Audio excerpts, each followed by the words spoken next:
બધાને જય શ્રી કૃષ્ણ। અમે આવ્યા છીએ સ્વામીના ગઢડાથી। આજે અમે કૈલાસુઈની વાડી આવ્યા છીએ રીંગણા વીણવા। કૈલાસુઈ અમને ચા પણ પીવરાય, હાલો તાવડાય છે। અરે કૈલાસુઈ કયું ઝાડું છે? એ ભાજી છે તાંદળિયાની। કૃષ્ણ ભગવાનને જે વાલી હતી ને એ તાંદળજાની ભાજી છે। હાલો તમને આનું નામ આવડે છે તો અંદર કમેન્ટ કરી દેજો। અને વીણવા આવ્યા છીએ।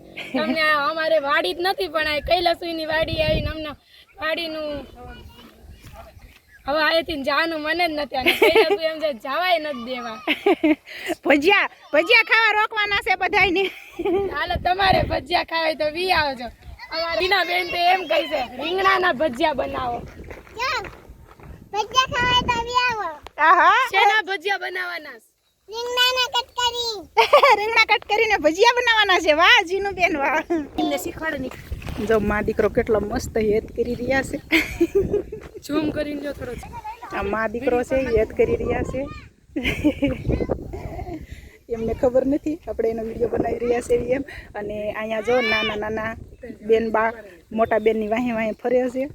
મસ્ત જો કેવું મસ્ત કાલું કાલું બોલે છે, મીઠું મીઠું। હા બેટા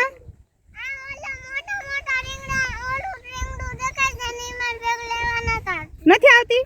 હા ભાઈ જાવ ને એને ભેગું જાવ ને ભાઈ કોક। જો એને મમ્મીને કેટલી બૂમો પાડી, એ જીનુએ એના મમ્મીને કેટલી બૂમો પાડી પણ એને ન સાંભળીને તો છેવટે એને મને કીધું કે ઓલું મોટું રીંગણા લેવા મારી હારે નથી આવતી। કેટલું મીઠું મીઠું બોલે છે નહીં? મને તો આવા ભૂલકાઓ છે ને મીઠું મીઠું બોલે ને મને બહુ વાલા લાગે। અને એમાં પછી અમારા ભાણી થાય છે। હાલો રીંગણા ખાવા। આ ભાવના બેન છે જીનુબેનના માસી છે અને જીનુબેનની પાસે ઊભા મોટા બેન છે અને પાછળ જાય જો આ બધાય છે ને કાકા દાદાના બેનો છે ત્રણેય। અને જીનુબેન જેટલું બોલે ને એટલું આપણને વાલું જ લાગે। હાલો અમાર કૈલાસબેનના વાડીના રીંગણા ખાવા।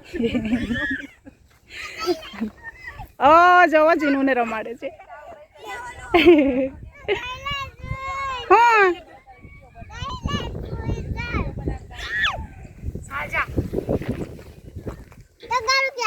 તગારું આમ રહ્યું આમ પડ્યું। રીંગણીના છોડવા નડે છે નહીં જીને? ખડી ગયેલા લીધા ખડી ગયેલું છે તો આનું શું કરવાનું છે? તગારામ મેકવાનું। જઈ કે જીને તગારું ભરાઈ ગયું જો કેટલો મસ્ત ભરાઈ ગયું નહીં જીને? જો પેલા ઓલા મમ્મી દીકાના હેત હતા ને એમને ખબર નથી અને અહીંયા મા દીકરીના પણ હેત છે। માનો પ્રેમ છે ને એ દુનિયામાં ક્યાંય જોવા ન મળે ખરેખર।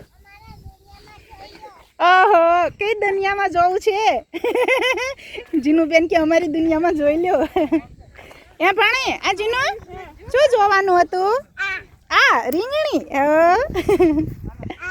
હા હા જીનુ તગારું પણ જોયું। જીનુ દોડી જો આ રેખાબેન રહ્યા ને એ રેખાબેન અને આપણે મેન બેનપણીને તો ભૂલી જ ગયા। જયાબેન જે છે આ બધા એમના બહેનો છે।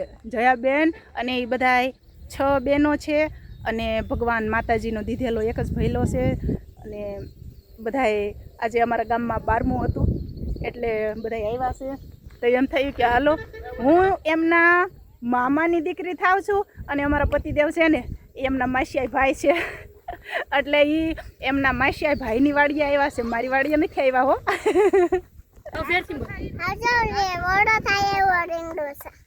કોણ બનાવશે ઓળો? ઓળો કોણ બનાવશે? ઓ માં તું બનાવીશ? વાહ આ બધા શહેરમાં રહે છે ને એટલી મજા આવે છે। અને જે અમારા ભણભાઈ છે હા અમે બેસી ગયા છે। એમનું નામ છે સુનિલભાઈ અને આ બધા માસિયાઈ ભાઈ બેન બધા ભેગા થયા છે ને આ ભૈલો જે રહ્યો ને ટી-શર્ટ વાળો એ સુનિલના મામાનો દીકરો છે। આ બધી બહેનો છે ને એ બધી ફૂઈની દીકરીઓ છે અને જેટલી હાડીઓ વાળા રહ્યા ને એ બધા ફૂયું છે। એ બધા ફૂયું છે અને બસ સારું હાલો આવજો ભાઈ। જય શ્રી કૃષ્ણ। વાહ રેખાબેન તમે તો આખા ભરીને બનાવવાના લાગો છો હે?